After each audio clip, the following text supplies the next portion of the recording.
오늘은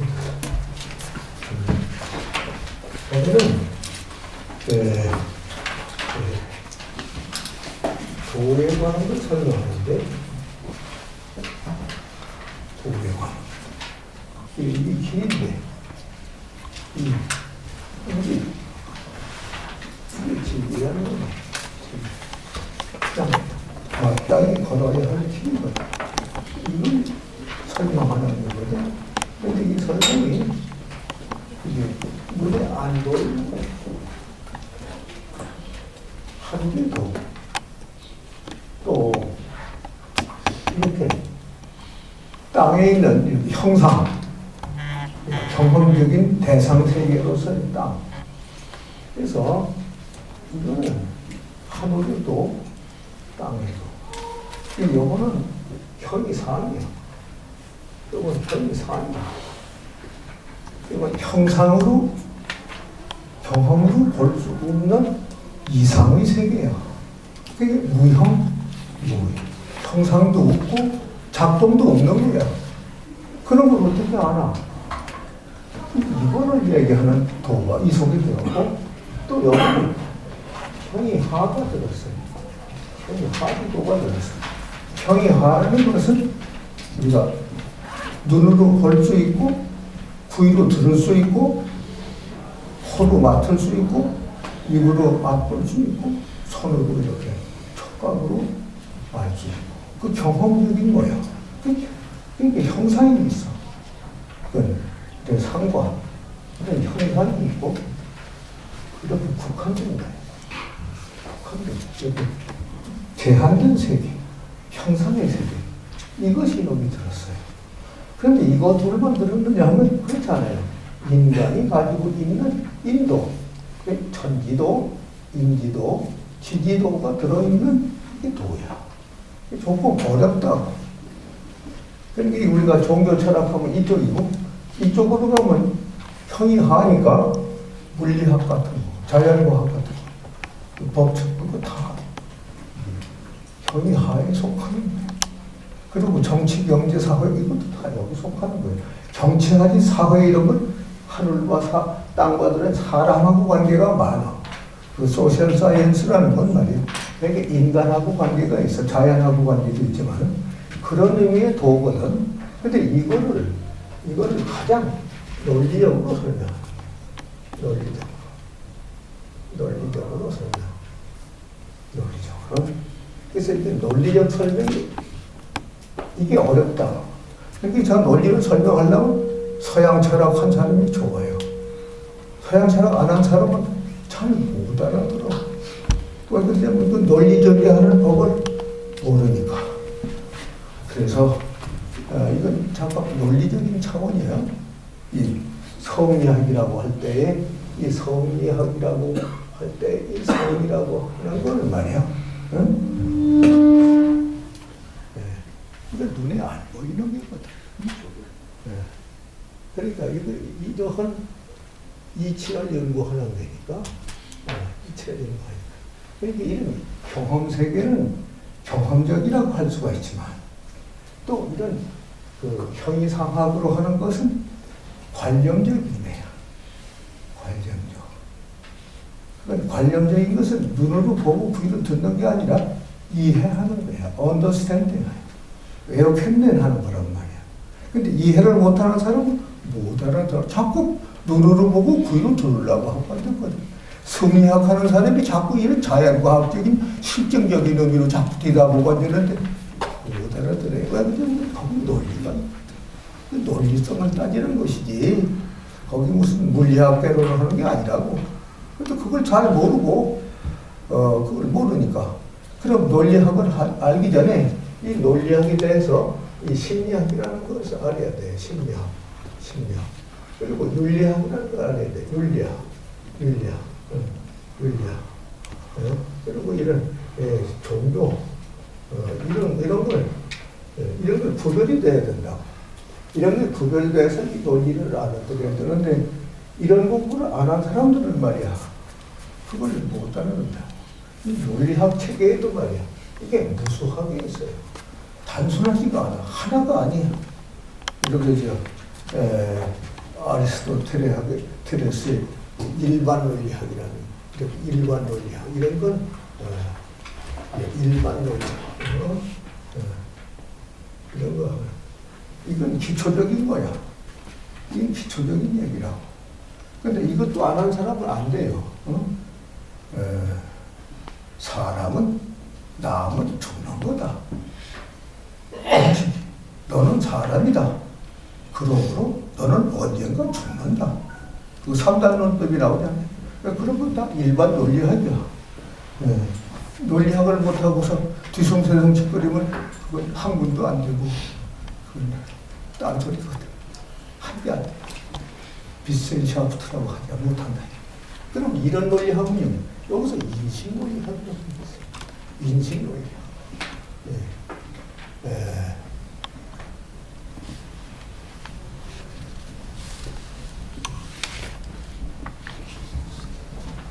인식 논리라는 게 있다.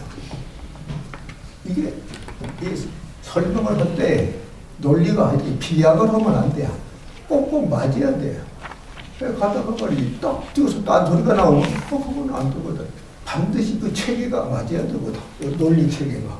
근데 그렇게 해서 논리 체계를 알았다 하더라도 그건 설명을 하는 거지. 설명을 하는 거예요. 거기에 대한 진리에 대한 설명을 하는 거라고. 그런데 이 인식이라는 것은 말이요, 설명하는 게 아니야. 그 논리적으로, 체계적으로 수학 풀이기 설명하는 게 아니야. 그것만 하는 게 아니야. 이 인식한다는 것은 여기는 내가 체득을 해야 돼. 체득을. 내가 알아야 돼. 그냥 말로 설명하는 게 아니라 이건 알는 세계예요. 알아야 돼. 대개 형이상학으로 진리가 무엇이냐, 진리라는 건 무엇이냐 이렇게 묻는 거 있고, 진리는 무엇이냐 이렇게 묻는 거 있고, 진리는 어떻게 알 수 있느냐, 내가 알아야 되거든. 나 물 좀 한다고 하면 좋거든. 진리는 설명만 하면 안 돼요. 내가 체득해서 인식해야 되거든. 응? 알지 못하고 입만 짓거리면 뭐야. 그건 언어 문자지가 아니야. 말만 하는 거지. 말의 의미를 모르는 거거든. 그러니까 그 체득하는 논리, 이 알매 논리. 그러면 여기는 알매 주체가 있고 객체가 있다. 객체가 있다. 누가 알아냐? 이건 내가 아는 게야. 주체가 나야. 무엇을 아느냐? 이 대상을 알아. 내가 연구하는 대상에 대해서 그걸 인식하는 거야. 인식하는 거. 그러면 여기서 또 인식 논리학이라는 거, 인식에 대한 논리를 모르면 이 관계를 전혀 모르거든. 서양 철학사도 철학사가 그 전개 과정이야. 물건이 있어서 내가 아는 거냐? 아니, 저 물건이 있으면 내가 의식이 없으면 모르는데. 의식이 모르라. 내가 식물이랑 같은 거는 뭐 누가 와도 모르고 있어도 아무것도 모르잖아. 그러면 물건이 있어서 내가 아는 거냐? 내가 알 수 있는 능력, 의식이 있어서 아는 거냐? 그러면 이 객관적으로 사물이 있어서 안다. 이렇게 하면 그건 객관적인 경험주의자들이 하는 소리야. 그런데 암만 있다고 해도 알 수 있는 능력이 내가 없다면 있어도 모르거든. 그러면 이 알 수 있는 능력은 뭐냐? 이건 선천적이고 하늘이 준 거고 사물에서 얻은 게 아니야. 그러니까 벌써 이거는 내가 받은 아이디어리스틱한 하늘에서 받은 선천적인 관념적인 요소다. 그러니까 인식론에서는 관념주의 학파도 있고 경험주의 학파도 있는 거야. 그러니까 이런 관계의 철학사를 알지 않으면 이 서양 철학도 동양 철학도 승리학은 더군다나 못해요. 그러니까 이게 공부를 많이 한 사람이 돼야 알아들어. 그럼 우리나라 사람들이 서양 철학 해서 그런 거 안 그러냐? 아니요. 그걸 알고도 남을 만큼 머리가 열렸어요. 우리나라 퇴계 율곡하면 서양 철학을 가져와도 충분히 이해하고 남는 더 넓은 지각된 차원이 있어요. 그 인식의 차원이 높아요. 그 체험의 차원과 생각하는 깊이가 굉장히 넓고 높아요. 예, 그냥 그러니까 그 퇴계 선생의 철학이나 율곡서 철학은 그와 같이 공부를 하고 그런 체험 세계에 같이 믿어해야지. 그렇지 않고 문자만 읽어서는 모르는 거야. 예, 이런 걸 잘 알아들었을 때 되는 거야. 그래서 이쪽을 강조하면 아이디얼리즘이 되고 이쪽을 강조하면 리얼리즘이 되는 거야. 이게 영미계통 철학이고 이건 독일 불란서 철학 계통이야. 지금도 그래요. 그러니까 영국, 미국은 지금 과학주의, 분석주의, 실용주의 철학이고 영국과 미국과 영국은 그렇고 독일 불란서는 아니야. 여기는 지금도 약간 그런 거와는 다른 조금 관념적이라고 하면 관념적이지만 더 이상적인 의미를 가져 내적인 의미를 가졌어요. 그래서 이 칸트의 비판 철학 이후에 쭉 내려오는 서양의 가령 생명에 관한 철학, 그런 현상학에 관한 철학 또는 실존 철학 이런 건 다 이런 내적인 철학이에요. 굉장히 어려운 것이죠. 그러니까 그 두 파트를 알아야 대륙의 철학과 영미계통의 철학을 알아야 현대 철학을 하는 거야. 서양 철학하는 게 그렇게 알아도 서양 철학이야. 그거는 지금 서양이 온 세계를 지배해도 서양 철학만 가지고는 안 돼요. 지금 온 세계를 지배한 거는 중세 이후로 불란서 혁명 이후로 서양의 근대화, 현대화의 과정은 전부 이 서구 백인들의 철학이에요. 백인들의 제일 중요한 것은 뭐냐 하면 이 봉건 체제로부터 대중 인권 체제로 넘어갔다. 그리고 그 사람들은 어디까지이고 이 실용주의, 공리주의를 중심한 철학이에요. 그렇기 때문에 언제든지 부지런히 해서 생산을 많이 해서 외국에 갔다가 무역해서 외화 획득을 많이 해서 나라가 부자가 되면 선진국, 가난뱅이 나라는 후진국. 그거요. 그러니까 권력과 부력이 없는 개인도 소외되고 그런 가난한 나라도 소외되는 시대예요. 이게 공리주의 시대거든. 이 공리주의라는 건 산업주의인데 산업주의라는 건 뭐냐? 고급 기술과 고급 상품을 만들어서 다른 나라에 팔아서 외화를 획득해서 부자가 되는 건데 그건 뭐의 힘이냐? 전부 과학과 기술의 힘이야. 사이언스, 테크놀로지. 이것이 발달한 게 선진국이고 그것이 낙후된 게 후진국이야. 후진국도 고도한 기술을 가지고 물건 만들어서 부자 되면 대부분 선진국 되지. 그러니까 선진국에서 후진국을 이렇게 다루는 건 과학의 힘이고 기술의 힘이야. 그게 좋은 상품 싸게 많이 만들어서 전 세계에 팔거든. 네? 그렇잖아요. 자동차 지금 독일 자동차 좋고 일본 자동차 좋아서 전 세계가 사요. 근데 요새 봐요. 일본 자동차는 못 쓴다. 왜? 겉은 미끈한데 속 내부가 시원찮거든. 독일 거는 시원찮은 것 같은데 겉에서 속이 단단해. 예? 다 같이 이렇게 승용차를 타고 가는 여기도 타고 여기도 타고 부대거든. 근데 이쪽에 탄 독일 자차에 산 애는 잠을 자다 깨도 안 했는데 이쪽에는 탁해서 죽었거든. 그럼 돈이 문제 아니잖아. 이건 생명이 죽었고 저건 살았잖아.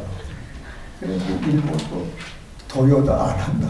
이런 소리 나오고 이게 뭐예요? 바로 과학기술의 경쟁 아니냐고 말이에요. 그러니까 이 과학기술이 발달한다는 것은 선진국들은 요인이고 이것 때문에 지금 싸우는 거예요. 그러니까 우리가 그런 현대 문명의 장점, 그 특점 이런 것도 하지만 여기 밝고 좋은 면만 알면 안 돼요. 여기서 어두운 면, 껌껌한 면, 아주 그 지나치게 사회적으로 모순이 있는 면, 어두운 면 이게 많은 거예요. 지금 이 이 지구상에 있는 부조리는 전부 그 산업 경쟁에서 나온 거예요. 다른 거 없어요. 욕심밖에 없어요. 정치도 권력을 누가 갖느냐 이거지. 정치를 누가 올바르게 국민을 위해서 하느냐 이게 아니야. 제 편이 이렇고 남의 편을 내가 이겨야 한다. 이런 사고가 지배야. 내 나라가 저 나라를 이겨야 한다. 바로 그 얘기예요.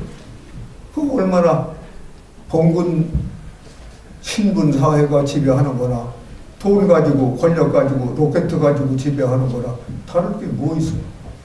이것을 어떻게 해결하느냐 하는 것은 새로운 철학과 이념이 나와야 되는데 지금 서양에 없어. 아무 데도 없어. 백인들도 몰라. 예? 이렇게 둘이 싸웠어요. 세계대전하고서 2차 대전 끝나고서 미국과 소련이 둘만 나고 다른 거 다 나와. 근데 둘이 싸웠어. 미국의 공산주의, 미국의 자유주의 싸워. 그리고 여기 편드는 사람, 이쪽에 편드는 사람, 지구가 반은 틀고 반은 자유주의 국가였어. 그게 대립이 됐어. 온 세계가 대립이야. 나라와 나라, 지역과 지역 대립이 아니라 나라 안에서도 또 대립이야. 그런 분위기가. 그렇게 왔어. 그랬다가 이제 1917년에 볼셰비키 혁명을 통해서 레닌, 스탈린 이런 독재군 볼셰비키 혁명 공산당이 나와서 전 세계의 노동자, 전 세계의 가난한 사람 모두 단결하라. 그리고 부르주아지에 대해서 투쟁하라.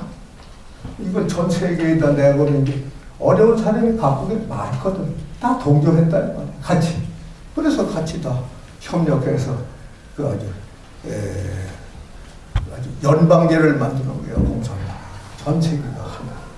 근데 자기 같은 나라도 공산주의 아닌 자기 민족은 적이고 저쪽 다른 나라라도 공산당을 형제로 치더라고요. 응? 세계 노동자여 단결하라. 그리고 우리는 피해자다. 네, 배고파도 밥 주지 않고 추워도 옷 주지 않는다.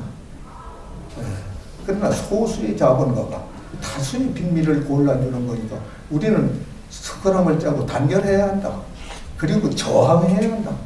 그 저항은 뭐냐? 저 사람들은 우리를 피해주는 피해자, 가해자고 우리는 피해자다. 그러니까 암만 달라고 하고 소리쳐도 안 준다. 그러니까 우리는 스크럼을 짜고 상대방에 대해서 적개심을 가져야 한다. 그게 계급의식이고 계급의식만 가지면 안 된다. 연대 투쟁을 해야 한다. 그게 투쟁의식. 그렇게 온 것이 공산당의 이론인데 그게 1917년에서 1991년 지금부터 10년 전에 소비에트 연방이 해체했어. 공산국가가 아니야. 해체했어. 무너졌어. 동북권 여러 나라들 다 공산국가가 아니야. 동독의 서독과의 베를린 장벽이 없어졌어. 그리고 서독으로 하나 더 중국이 지금 모택동주의 60년, 5개년 이후 11번, 12번 해서 60년 오늘날 와서 모택동주의 안 해. 전통의 공자주의, 공자의 실사구시 사상으로 전환됐어. 헌법은 공산주의로 되어 있지만 실질은 안 해. 그리고 공산주의에서부터 이 사회주의 체제, 자본주의 체제가 들어가 있는 그 요소를 가미해서 소유도 조금씩 인정하고 자유도 조금씩 인정하고 지금 모택동의 독재주의를 안 해. 아무것도 없어졌어. 그럼 지금 소련 넘어가니까 미국 하나 남았는데 미국이 자유민주주의로 온 세계를 지배할 수 있다 이렇게 생각하는데 과연 그렇게 될 거냐? 안 되는 거야. 그게 지금 넘어가는 게 이 금융통화로 지금 무너지는 미국서부터 전 세계가 지금 휘청거리고 무너지는 거야. 그리고 이 종교 간의 싸움, 지금 회교와 기독교의 싸움이라는 건 그건 팔레스타인과 이스라엘 싸움이 아니야. 전 세계의 싸움이 됐어. 지금 아프가니스탄에 지금 파병하고 미국에서도 지금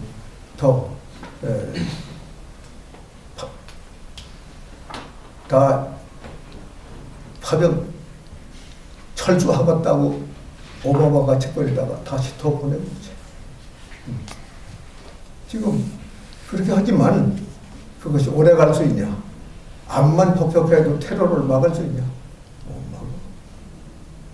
땅 밑에 여기 시커멓게 하고 여기는 보였으면 오사마 빈 라덴이 숨었는데 그걸 잡으려고 부시가 메테라도 해도 못 잡아. 설령 잡았다고 하자. 잡아서 처형했다고 하자.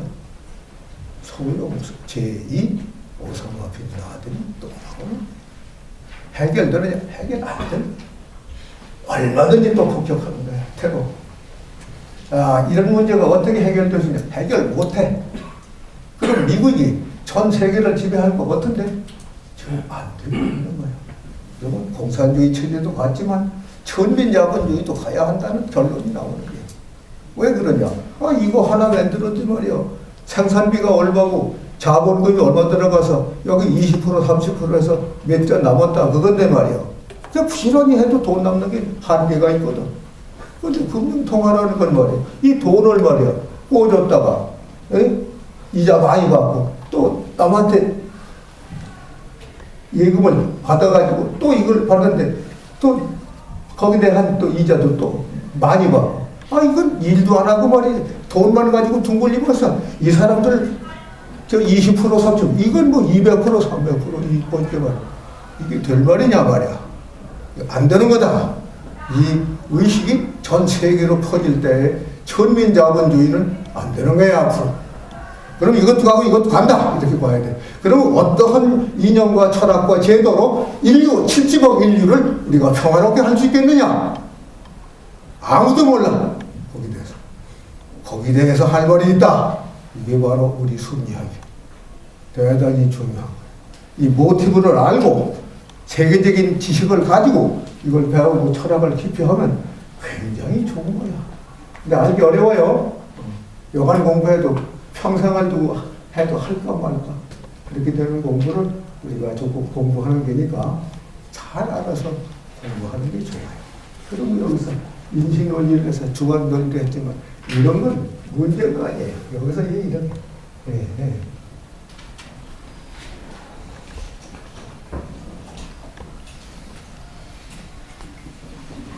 변증법 논리라는 게 있어요. 이 변증법 논리라는 건 이건 서양 철학자에도 동양에도 있어요. 그건 뭐냐 하면은 이렇게 A는 A다 이렇게 하는 논리가 이런 일반 논리학이에요. 나는 나다 이런 식으로 이건 일반 형식 논리학에서 하는 건데 나는 나다. 그렇기 때문에 나는 아니다. is not. 너네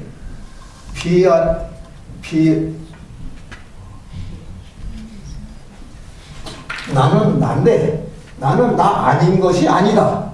그런 말이야. 이건 대중률. 그러니까 여기서 이 세상의 물건은 나거나 나 아닌 거나 둘 중에 하나지 중간은 없다. 이런 논리를 전개해서 엄격히 나가면 이건 일반 논리학이지만 이게 변증법 논리하면 A는 A is not A. A becomes B. A는 B가 된다. 이건 상성의 논리요. 저렇게 나는 나다 이런 식으로 하는 게 아니요. 나는 나 아닌 것이 되어가는 것이다. 아니 10살 때나 20살 때나 이 다음에 늙어서나 죽은 뒤에나가 다르지 않느냐. 그러니까 이게 생성 변화하는 나지 똑 떨어진 나는 없다. 그게 변증법 논리가 있는 거야. 이걸 모르면 현대 철학을 못해. 근데 A라고 하는 것은 A 아닌 것으로 된다. 그런데 A와 A 아닌 것이 둘이 대립되어 있는데 여기 A라고 하는 거하고 A 아닌 거 여기서 B라고 하는 게 대립되어 있다. 그런데 이 대립관계는 언제든지 있다. 통치자에 대해서 피치자, 기업주의에 대해서 노동자, 선생에 대해서 교사, 학생 이렇게 대립이 되어 있다. 여기 언제든지 이렇게 대립을 보고 대립이라는 것은 이것은 대립관계이기 투쟁관계에 있는 거다. 투쟁관계. 그러니까 A와 B라는 건 언제든지 투쟁 대립의 관계에 있다. 그럼 이 투쟁을 통해서 이것은 A라고 하는 다시로 이게 발전하는 것이다. 그래서 A-는 바로 B-하고 또 대립해서 또 투쟁해가지고 여기서 B2-가 되는 것이다. 이것이 역사의 발전이다. 그 투쟁의 논리예요. 이제 그런 이런 정지의 논리가 아니라 이게 움직이는 논리 이런 게 나와서 움직이는데 이게 소위 헤겔의 변증법 논리고 이게 보예르바하, 칼 마르크스의 유물 변증법 철학이야. 그걸 모르면 서양 철학을 모르는 게야 오늘날. 그러니까 옛날 관련된 거만 알아가지고는 안 돼. 이런 지금 움직이는 철학, 투쟁의 철학을 알아야 되는 거예요. 그 전부 투쟁이에요. 투쟁은 발전의 모체다. 만물은 서로 투쟁 관계에 있는 것이다. 토마스 홉스 같은 이런 전부 투쟁법. 지금도 뭐라고 애나 어른이나 파이팅. 조금 있다가 파이팅. 꼰두배기 싫어. 그 철학을 초월할 수 있는 철학이 있다 이 말이에요. 그런 투쟁에 있어서 상생의 철학이 있다. 이렇게 대립관계도 있지만 서로 연구하는 거예요. 부부간에는 대립되지. 구조도 그렇고 생리도 그렇고 다 다르지만 없어서는 안 될 서로 상호관계에 있는 거예요. 대립관계에만 있는 게 아니야. 상극의 관계에만 있는 것이 아니라 상생, 서로 도와주는 상생의 관계도 있는 걸 알아야 되는데 그 상생의 철학은 서양에서는 몰라. 유신변증법도 투쟁, 유물변증법도 투쟁. 근데 여기에 새 소식을 나간다면 동방의 사상이야. 그러니까 자꾸 공부할수록 점점 첨단 과학, 첨단 사상에 대한 새 소식을 주니까 굉장히 좋은 거예요. 근데 현대 거나 서양 걸 모르는 사람은 새 소식인지도 모르지. 새 건지도 몰라, 좋은지도 몰라. 그러니 활용도 못하지, 응용도 못하고. 지피지기. 상대방을 알고 나를 알아야 백전백승이요. 100번 싸우고 100번 이겨. 근데 상대방은 모르고 제 소리만 하거든. 그 누가 알아줘? 예, 그건 모놀로그. 자기 독백하는 거지. 다이얼로그, 대화가 아니에요. 그러니까 우리가 이런 걸 잘, 이 성리학하는 이유와 그 문제와 방향에 대해서 조금 의미부여를 하면서 읽어야 그게 좋기 때문에 내가 이런 소설적인 얘기를 조금 하는 거예요. 그러면 이거 좀 닫고 이거 좀 닫고 한 5분만 쉬었다 합시다. 내가 자꾸 목이 마르니까 이거 좀 닦아줘.